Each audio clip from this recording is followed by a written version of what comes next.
Police Department will be hosting a public safety meeting, a virtual town hall about this upcoming APEC summit. We'll be at the meeting, and later tonight we'll have a recap of what was discussed.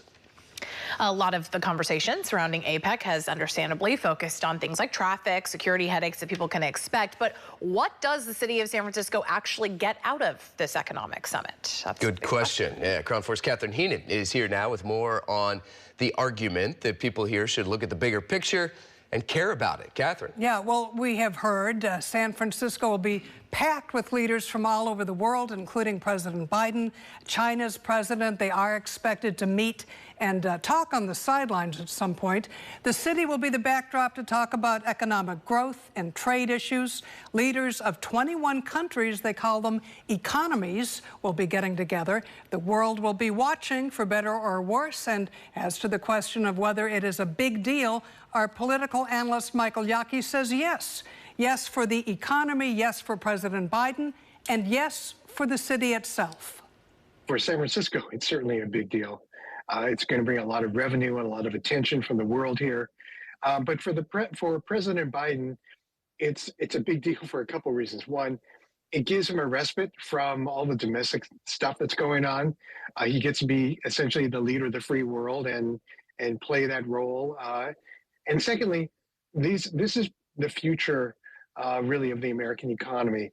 Asia, it has been, it continues to be, and it's an opportunity for the United States and particularly China to sort of meet in a friendly setting, go off to the sides, and maybe start working out some of the problems that we've been having between the two countries over the past few years.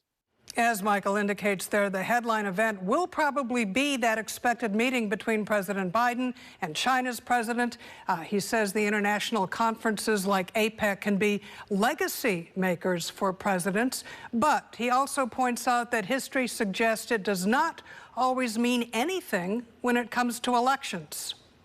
When you think about the fact that Nixon was deep in the throes of Watergate, when he helped open the United States-China relationship back in the early 70s.